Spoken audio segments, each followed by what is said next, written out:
예수님의 일생을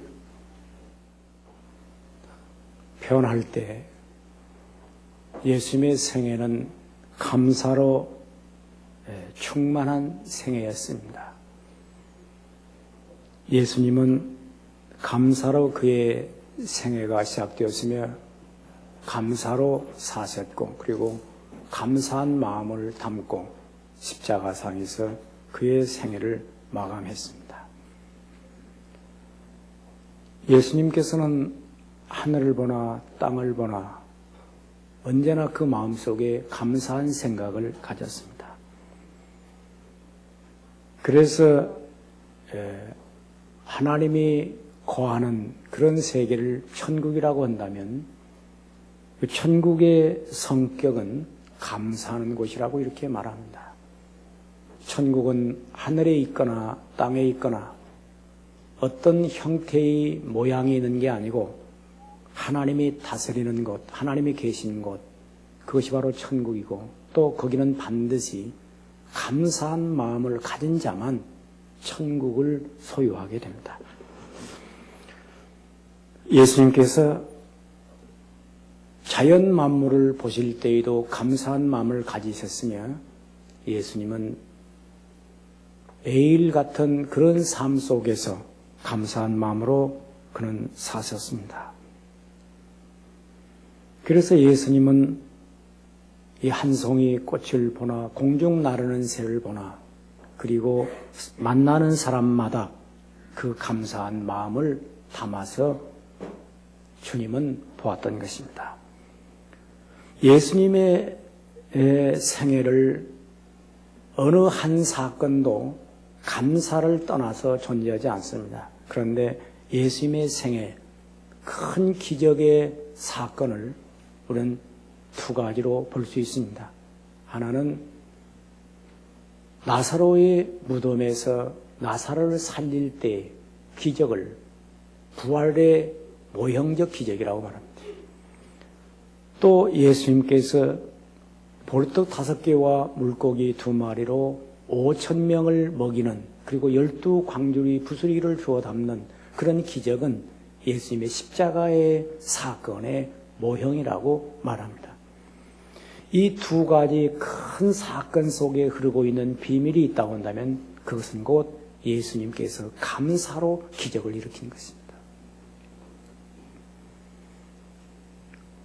6월절 명절이 가까울 때 예수님께서 수많은 무리들, 그 따르는 무리들에게 저들에게 배고파하는 안타까움을 아시고 기적을 베풀어 주시는데 어린아이의 손에 있었던 이 도시락 하나, 물고기 2마리, 보리떡 5개 들어있는 그걸 가지고 하늘을 향해 축사하고 앉은 무리들에게 나누어 줄 때 이런 5,000명, 장정만 5,000명이 먹었기 때문에 일반적으로 1만 명이라고 말합니다. 그리고 부스러기만 모아도 12광주리에 차고 넘쳤다고 이렇게 말하고 있습니다. 여기에 예수님께서 이 축사라고 하는 말이 감사라고 하는 뜻이 담겨진 감사한다는 말입니다. 예수님이 감사로 이런 일을 하셨다는 것입니다. 이것은 단순한 감사가 아니고 예수님의 생애 전체를 예표하는 그런 감사였던 것입니다. 그래서 우리가 이 천국의 하나님의 사람은 예수를 믿는 것은 믿음이라고 말한다면 삶을 천국으로 만드는 사람은 감사하는 사람입니다. 감사할 때 자기 삶 전체가 복이 됩니다. 그래서 오늘도 이 시간 우리 모든 성도들 마음속에 하나님의 은혜에 대한 감사로 충만하시기를 축원합니다. 왜 이 감사가 이렇게 중요하냐? 이 감사는 은혜의 고백입니다. 그래서 이 은혜라고 하는 말과 감사라는 말은 같은 어원을 가지고 있습니다. 같은 뜻입니다. 그래서 하나님의 은혜를 받은 사람들은 감사하고 또 감사하는 사람들은 하나님 은혜를 고백하는 사람이고, 그래서 은혜를 아는 사람은 언제나 그 마음이 감사로 채워져 있습니다. 그래서 이 예수님의 광야에서 이 기적의 사건을 통해서 첫째로 감사는 하나님과의 교제를 의미하는 것입니다. 예수님은 이 기적을 행할 때 공관복음, 마태, 마가, 누가복음에는 하늘을 우러러 축사하시고, 그런데 여기 이 하늘을 우러렀다는 말은 하나님과 교제한다는 뜻입니다. 감사는 하나님과의 교제의 원리인 것입니다. 그리스도인의 최대의 축복은 하나님과의 교제입니다. 하나님과 우리는 기도로 교제할 수 있습니다. 헌금도 하나님과의 교제입니다. 또 찬송도 하나님과의 교제입니다. 그러나 감사 없는 기도는 곧 하나의 자기 독백입니다. 또 기복일 뿐입니다. 헌금도 하나님과의 교제가 없는 헌금은 하나의 물질 거래일 뿐입니다. 또 하나님과 교제하는 그런 찬양, 하나님의 은혜를 감사하고 기억하면서 찬양할 때 그 찬양은 곧 하늘에 상달되는 것입니다. 그래서 예수님의 감사는 언제나 하늘을 우러러 감사했습니다. 그래서 이 꽃 한 송이를 보면서 감사하는 것도 꽃에 대한 감사가 아닙니다. 꽃을 만드신 하나님. 이 하늘을 바라보면서 감사하는 것도 하늘을 향한 것이 아니고 하늘을 창조하신 하나님. 그래서 모든 관계가 하나님과의 관계가 됩니다. 나사로가 병들어 죽어서 무덤 가운데 나흘이나 되었을 때 예수님께서 무덤에 돌을 옮기라 하시고 친히 하늘을 우러러 가라사대 아버지여 내 말을 들으신 것을 내가 감사하나이다. 그러나 이제 항상 내 말을 들으시는 것을 내가 알고 있나이다. 이제 이 말을 하옵는 것은 둘러선 무리를 위함이니 곧 아버지께서 나를 보내신 것을 저희로 믿게 하려 함이니이다. 라고 주께서 이 기도를 드렸습니다. 예수님은 그의 삶의 모든 이제 관계를 감사로 연결했습니다. 예수님은 하나님 아버지와 깊은 감사로 교제하시고 이렇게 기도합니다. 아버지여 이것을 지혜롭고 슬기 있는 자들에게는 숨기시고 어린아이들에게 나타내심을 감사하나이다. 이 어린아이들의 세계는 언어가 통하지 않고 대화가 통하지 않는 것 같아도 깊은 교제가 거기서 일어나고 있습니다. 부모가 가장 깊은 교제는 어린 자녀들과 이루어지고 있고 또 어린아이는 전적으로 자기 부모를 의지하면서 교제를 하고 있습니다. 말한다고 교제가 아니에요. 오늘날 어른들은 교제하면서도 딴 생각합니다. 그래서 이건 교제가 안 됩니다. 사람들을 만난다고 교제되는 게 아니에요. 전부 다 딴 생각을 하고 있기 때문에 교제가 안 되는 것입니다. 그 속에 감사한 마음을 담아야 됩니다. 세상에는 많은 지식과 교만 때문에 하나님과 교제할 수 없는 사람이 많지만 단순한 마음을 가진 사람들은 하나님의 은혜를 기억하면서 깊은 교제를 이루게 됩니다. 예수님께서 사마리아 지방을 지나는데 이 문둥병 든 10사람이 멀리서 다윗자손 예수여 우리를 불쌍히 여소서 하고 큰 소리를 칠 때 내 몸을 제사장에 가서 보이라.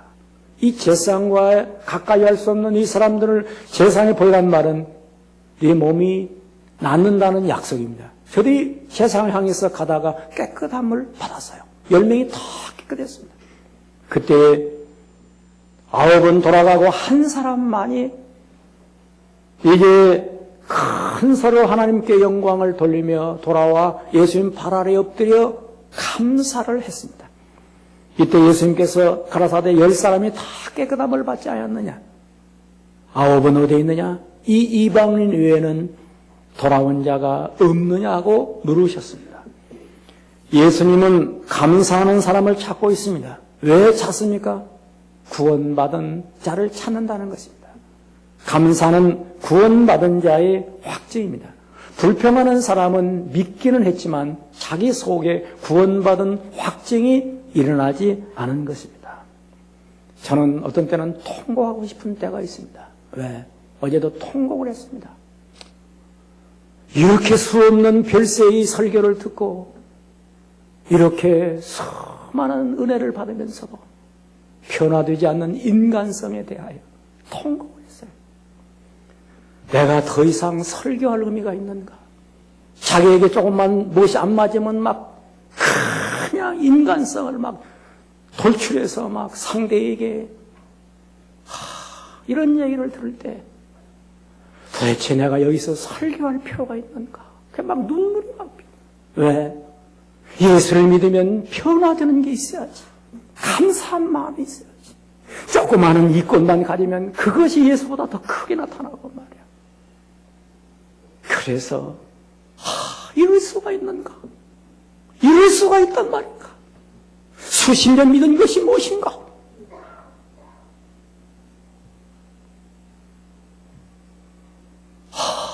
그래서 오늘도 설교할 자신을 또 잃어버리기도 했어요. 설교할 필요가 없다. 그 은혜로운 말을 듣고도 수없는 감동을 받으면서도 결세에 대한 그리스도의 위대한 진리를 듣고도 변화된 흔적조차 평소에 은혜 받은 것처럼 보이나 유사시에는 그 본성이 그대로 드러나는 걸 볼 때 자기를 죽이지 못하고 잘못을 고백하고 해도 못하겠다. 이런 얘기를 들을 때 과연 이것이 예수 믿는 자의 고백. 오늘 사랑하는 성도 여러분, 오늘 이 예배를 통해서 나이가 들면 들수록 마음이 순해지기를 축원합니다. 나이가 들면 들수록 겸손해지기를 축원합니다. 나이가 들면 들수록 자기 자신이 변화되는 인간들이 되기를 축원합니다. 천당은 누가 가나? 믿는다고 가는 게 아니에요. 그것은 제 고백이야. 제 교리의 고백일 뿐이야. 누가 가나? 변화된 사람이 가는 거예요. 예수 믿고 변화되지 않은 사람은 100번 죽어 천당 간다고 고백을 해도 주님이 그 사람을 맞이할 것인가? 이것은 다시 한번 생각해봐요. 우리는 교리로 믿고 신교로 믿고 날마다 자기 생각으로 믿지 말고 내가 예수를 믿는다면 예수님 발 아래 엎드려 살해하는 한 사람과 같이 9은 어디 갔느냐? 9은 왜 변화되지 않았느냐? 모양만 변화됐느냐? 그 속에 왜 구원의 확증이 없느냐고 탄식하는 것입니다. 믿기는 믿으면서도 감사가 없는 사람들. 감사할 마음을 잃어버리면 이미 구원을 확증을 상실하는 것이 됩니다. 혹시 이 가운데 마음에 걸리는 것이 있으면 즉시 가서 사과하세요. 그리고 용서를 비세요.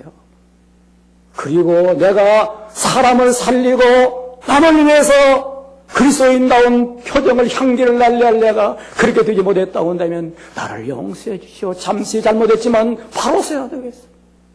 이게 그리스도인이요. 하박국 선지가 이렇게 말합니다. 그런 전쟁의 경보소를 듣고 있습니다. 아수르의 침략의 경보소를 들으면서 그런 환란을 예언하고 있습니다.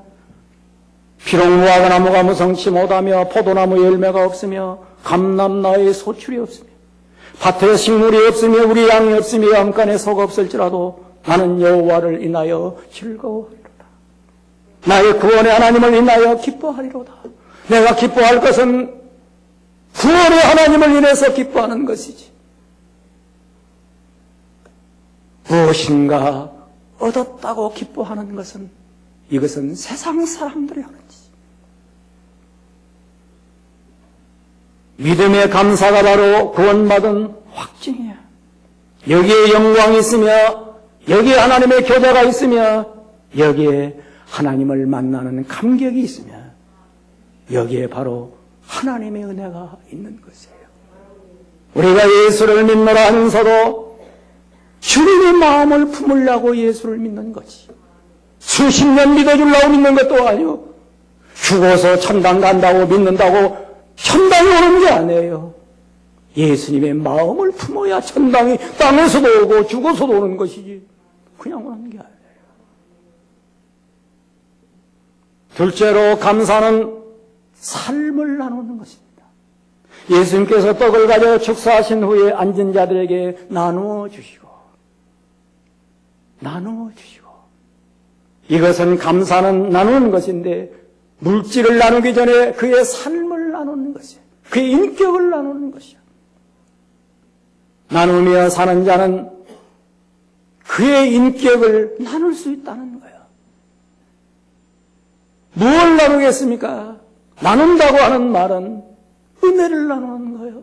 땅의 것은 못 나눠요. 인간의 독성은 못 나누는 거예요. 독도, 독성도 독점하고 있는 것이에요. 땅의 탐욕은 독점하고 있는 거예요. 하늘만이 나누는 거예요. 땅은 국경으로 자르고 자기 사유재산으로 자르고 창고로 가두고 다 그러지만은 하늘은 모두의 것이에요. 하늘은 모두 나누어 쳐다보는 게 임자요. 비가 내리면 땅이 다 함께 나누어 가져요. 이슬이 함께 나눠져요. 햇빛이 독점하는 자가 없어요. 다 나누어 가져요. 그래서 하늘이라고 말하는 거예요. 그래서 예수님께서는 하늘로부터 내려온 분이라 나누는 거예요. 여러분 마음속에 나눌 수 없는 탐욕이 있습니까? 이 사람은 이미 하늘과는 거리가 먼 사람이에요. 지금까지 살아오면서 제 것이면 발발 떨고 있습니까? 이 사람은 믿긴 믿어도 하늘을 소유 못한 자요. 혼자 독점하는 것은 이것은 감사가 아니에요. 감사하면서 독점하는 자가 있어요. 야, 오늘 복 받았다. 잘 되었다. 감사합니다. 이것은 감사를 착취하는 것입니다. 내가 복받아 감사하면서 혼자 누리고 있는 것은 감사를 횡령하는 거예요. 이걸 알고 있어야 돼요. 왜? 은혜로 된 감사만이 나눌 수 있기 때문에. 오늘날 그리스도인 가운데 감사를 착취하는 사기꾼들이 너무 많아. 잘 되고 감사하면서 나누지를 못해. 그래서 남을 배 아프게 하고 괴롭히고 사기하고 남의 마음을 아프게 하고 이런 자들이 되어 있어요. 감사를 하나님의 은혜로 받았다면 감사는 자기 것이 아닙니다. 그 감사는 하나님의 것이며 나눠야 할 것이며 필요한 자의 것입니다. 그러기에 예수님께서 떡을 가져 축사하신 후에 앉은 자들에게 나누어 주실 때에는 필요한 자에게 주면서 이것은 하늘의 것이다. 가난할지라도 나눠 먹는 형제에게는 우정이 있고 사랑과 눈물이 있으며 그러나 혼자 쌓아놓고 걸게 먹으면 탐욕이 있고 거기에는 이미 독성이 그 속에 쌓이게 되는 것입니다. 먹어도 소화가 되는 게 아니야. 독성이 되어서 자기 생명을 이미 상실하고 있는 것입니다. 예수님은 여기 축사하신 것은 헬라어로 유카리스테오, 이 말은 성만찬을 뜻하는 유카리스테오의 어원이 되었습니다. 예수님은 굶주린 수많은 무리들에게 단순히 떡을 먹인 것이 아니요 육신의 양식으로 배불린다는 데 의미가 있는 것이 아니었습니다. 예수님은 그 감사 속에 유월절 떡과 같이 자신의 생명이 나눠짐으로 저들의 생명의 양식이 될 것을 계시해 주었습니다. 감사는 나눔으로 말미암아 하늘의 감사가 되는 것입니다. 예수님은 기적을 행한 후 나는 하늘로서 내려온 산떡이니 사람이 이 떡을 먹으면 영생하리라. 나의 줄 떡은 곧 세상의 생명을 위한 내 살이로다 하셨습니다. 예수님은 수많은 무리들에게 떡을 주면서 자신이 생명의 떡인 것을 계시하시면서 나는 하늘로부터 내려온 떡이니 너희들에게 이 생명을 나눠준다고 하셨습니다. 예수님은 그 감사 속에 자신의 희생을 내포시켰습니다. 그러므로 자기 자신을 나누는 것입니다. 이것은 물질을 나누는 것이 아니라 인격을 나누는 것이고 생명을 나누는 것이며 삶을 나누는 것입니다. 초대교회 성도들은 이런 정신으로 로마의 숱한 박해와 죽음의 위기 속에서도 예수 그리스도의 떡과 잔을 나누며 감사로 신앙을 고백했고 죽어가면서도 찬송하며 감사를 드렸으며 교된 사형장에 끌려가면서도 감사 기도를 드렸으며 죽이는 자들의 복을 빌어주고 죽으면서 하늘을 우러러 감사와 찬송을 했던 것입니다. 여러분, 어떤 경우에도 다른 사람에게 복을 빌어줄전정 악담을 하지 마십시오. 이것은 한신교인들은 해서는 안 될지도 적어도 수없는 결세의 말씀을 듣는다면 어떤 경우에도 주여 나를 죽여서 상대를 살리게 하옵소서. 감사는 삶을 풍요롭게 합니다. 예수께서 떡을 가지고 축사하신 후 앉은 자들에게 나눠주시고 그렇게 저희 원대로 주시다. 저희가 배부른 후에 지금 예수님은 지극히 적은 것 보리떡 5개 물고기 2마리로 5,000명을 먹이면서 이 작은 것으로 모두를 풍요롭게 하셨습니다. 이 말씀은 적은 것에 감사하는 기적을 보여주었지만 기적을 보인다는 데 의미가 있는 것이 아니라 모두 다 만족시켰다는 것입니다. 감사하면 심령이 풍성해집니다. 가난한 가정이 감사하면 풍성한 복이 쌓입니다. 감사하면 이 세상이 바꿔집니다. 부모에게 감사하는 자에게는 부모를 만나는 것이 아니라 하나님이 대리자인 그 부모를 통해서 하나님을 만납니다. 못난 남편을 못쓰고 감사하면 남편을 만나는 것이 아니라 예수를 만납니다. 못난 회사의 사장을 이제 잘 받들면 사장을 만나는 것이 아니라 주님을 만나는 것입니다. 못난 아내를 만나서 살면서 그에게 감사하면 아내를 만나는 것이 아니라 예수님의 신부를 만나는 것입니다. 꽃을 보면서 감사하면 꽃을 보는 것이 아니라 꽃을 만드신 하나님을 찬양하게 됩니다. 오늘 이 귀한 시간 우리에게 하나님께서 감사하는 자에게 이 감사를 통해서 우리의 삶을 한없이 풍요롭게 하십니다. 사랑하는 성도 여러분, 감사하십시오. 이 땅에 태어나서 내가 살고 있는 이 조국을 감사하는 자만이 이 나라의 국민입니다. 불평하는 자는 여기 살고 있으나 이 나라 백성이 아닙니다. 성경은 감사하는 자에게 예측할 수 없는 기적으로 삶을 바꾸는데 한마디로 말하면 운명을 바꿉니다. 여러분 머릿속에 운명을 바꾼다고 하니까 감사하는 자에게 보리떡 5개와 물고기 2마리로 5,000명을 먹이는 기적을 머릿속에 떠오릅니까? 그것은 운명을 바꾼 게 아닙니다. 보리떡 5개와 물고기 2마리로 수없는 물질의 생산을 확대시켰을 뿐입니다. 좋은 대학에 들어갔다 운명 바꾼 게 아니에요. 회사에서 지위가 높아졌다 운명 바꾼 게 아닙니다. 인기 스타가 되었다고 해서 운명을 바꾸는 게 아닙니다. 그건 다만 스타가 되었을 뿐입니다. 운명을 바꾸는 게 뭐냐? 이 속의 인격의 변화입니다. 예수를 닮은 것입니다. 이게 운명을 바꿉니다. 그래서 예수님이 된 것은 예수님의 감사 때문입니다. 스데반이 된 것은 스데반의 기도와 스데반의 감사 때문입니다. 예수님은 일관되게 그의 삶 속에 예수를 만들어가는 겁니다. 자기 백성을 죄에서 구원할 자, 그게 예수의 인격입니다. 여러분이 지금 돈 벌어서 옷 잘 입고 잘 산다고 생각합니까? 그런 걸로는 운명을 바꾸는 게 아닙니다. 그런 걸로 자기가 달라졌다고 생각한다면 이 사람은 아예 그리스도인이 아닙니다. 예수의 성품을 닮아야 운명을 바꾼 자요. 이게 복받은 자요. 그래서 우리는 이런 말을 할 수 있어야 됩니다. 내가 남보다 낫다 할 때 뭘로 낫다고 생각합니까? 인물이 낫다고 생각하십니까? 집이 낫다고 생각하십니까?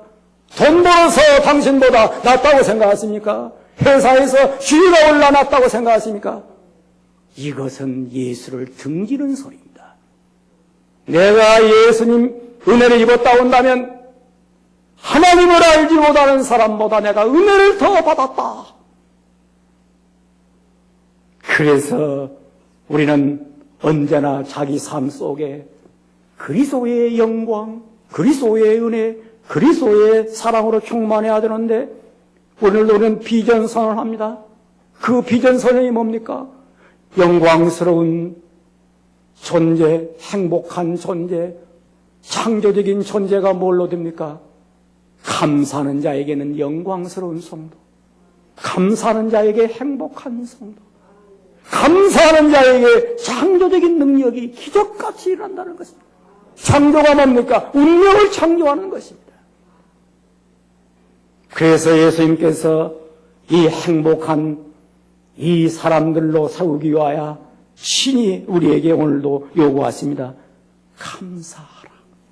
그래서 유명한 송명희 시인은 이렇게 역사적인 시를 남겼습니다. 나 가진 재물 없으나 나 남이 가진 지식 없으나 나 남에게 있는 건강 있지 않으나 나 남이 없는 거 있으니 나 남이 못 본 걸 보았고 나 남이 듣지 못한 음성을 들었으며 나 남이 받지 못한 사랑을 받았고 나 남이 모르는 걸 깨달았네. 뭘 깨달았습니까? 하나님의 은혜를 깨달았어요.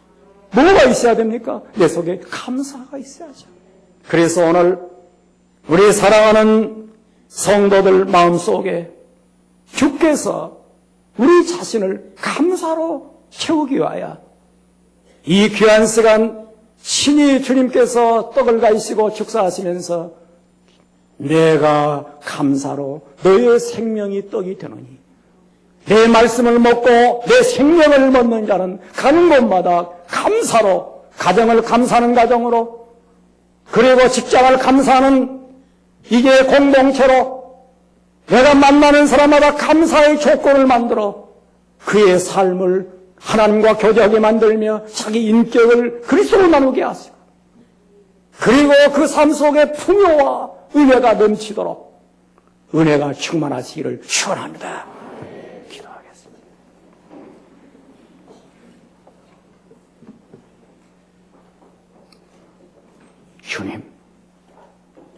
주님 오늘 우리에게 임재하소서. 신의 떡을 주시고 생선을 배부르게 하사 우리의 마음을 하늘의 부요로 채우시니 감사합니다. 날마다 믿노라 하면서도 마음은 주께 멀리 싸우며 날마다 말씀은 듣사오나 마음은 변함이 없는 저희들을 용서해 주시고 날마다 그리스도의 형상을 품게 하시고 마음을 품게 하시며 어떤 경우에도 그리스도인다운 모습으로 살게 하옵소서. 금년에는 예수 별세를 배우고 가르치는 전하는 교회 오매 내가 날마다 별세하게 하시고 별세되지 않는 것은 더 별세하게 하시며 그리스도의 형상으로 날마다 전진케 하옵소서.